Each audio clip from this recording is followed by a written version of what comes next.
میں نے تو ہاتھ ڈالنے تھے ادھر ادھر، وہ ہاتھ خالی تھے کیونکہ جیبیں خالی تھی، پاسپورٹ نہیں تھا. میں تیزی سے دوڑا جہاز کی طرف کہ میں اپنی سیٹوں میں چیک کروں کہ ادھر تو نہیں میں نے رکھ دیا. حضور شیخ الاسلام کو سمجھ آ گئی کوئی مسئلہ ہے اس کے ساتھ. آپ نے ایک تسبیح نکال کے پڑھنی شروع کر دی. میں جب واپس گیا سیٹ میں چیک کیا، میں نے ہمسایوں کی سیٹ میں بھی چیک کیا، ہو سکتا ہے غلطی سے چل کے ادھر چلا گیا، مجھے بالکل اس وقت تک نہیں یاد. میں نے ادھر بھی چیک کیا ادھر بھی چیک کیا، وہ پاسپورٹ تھا ہی نہیں، آنا کدھر سے تھا. وہ پھر جب میں واپس ہٹا تو میرے ذہن میں وہ ساری ویڈیو وہ ریوائنڈ ہونی شروع ہو گئی.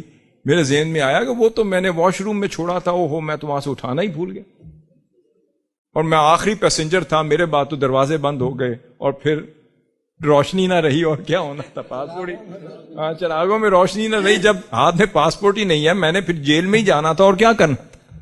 بھئی آپ دوسروں کے ملک میں پہنچیں، وہ آپ سے پوچھیں بھائی صاحب پاسپورٹ کدھر ہے، کس پہ انٹری ہوئی ہے، میں پاسپورٹ ہی نہ دکھا سکوں تو پھر میری منزل کدھر ہے، جیل ہی جاؤں گا، میں صرف اندر ہی جاؤں گا. اب حضور شیخ الاسلام کے ذہن میں بھی یہ ساری چیزیں دوڑ رہی تھیں کہ یہ تو اب ٹرکش لوگ ہیں، نہ ان کو زبان آتی ہے نہ ہم ان کو سمجھا سکتے ہیں، اور یہ بھی وہ ہلاکو خان کی اولاد ہے، چنگیزی لوگ ہیں، ان کو میری بات سمجھ نہیں آنی، نہ ان کو میں 100 دفعہ کہوں یہ برٹش ہے، اوریجنل برٹش پاسپورٹ ہے. انہوں نے کہا جی ہمیں کیا، ہمیں دکھائیں، میں ان کو کہاں سے دکھاؤں گا. اب میں بھی پریشان حال واپس آ رہا تھا، قبلہ حضور نے میرا چہرہ دیکھ لیا، مگر میری خیر یہ ہوئی کہ آپ نے مجھے کچھ نہیں فرمایا. علامہ نسیم صاحب کچھ بھی ہو سکتا تھا، کچھ فرمایا نہیں. آپ مسلسل تسبیح پڑھتے رہے، آپ کو سمجھ. میں نے کہا جی لگتا ہے پاسپورٹ گم ہو گیا، کہیں رہ گیا، ادھر نہیں ہے میرے پاس.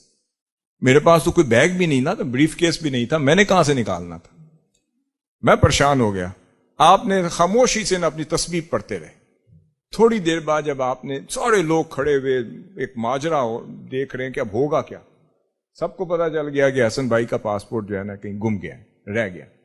اب میرے ذہن میں نا وہ پورا تصور آنے لگ گیا. اس وقت مجھے یاد آ گیا کہ وہ تو میں نے واش روم میں چھوڑا تھا. اب حضور شیخ الاسلام نے تسبیح جب مکمل کی، مجھے کچھ نہیں فرمایا، خاموشی سے تسبیح پڑھ رہے تھے. پڑھ مکمل کی تو جو ہماری خدیجہ باجی ہیں ان کے پاس حضور شیخ الاسلام کا بریف کیس تھا. اس کو فرمایا بیٹے بریف کیس لاؤ. جب تسبیح مکمل کی بریف کیس منگوایا، میں بریف کیس لاؤ. اس میں سے وہ ایک ایسا بیگ کھولا جو کبھی نہیں کھولتے تھے، اس میں تو پیسے رکھتے تھے، پاسپورٹ تو کبھی نہیں رکھا. اس کو نکالا، اس کی زپ کھولی، بسم اللہ پڑھ کے ہاتھ ڈالا، میرا پاسپورٹ نکال کے کہتے یہ لو بیٹے اپنا پاسپورٹ.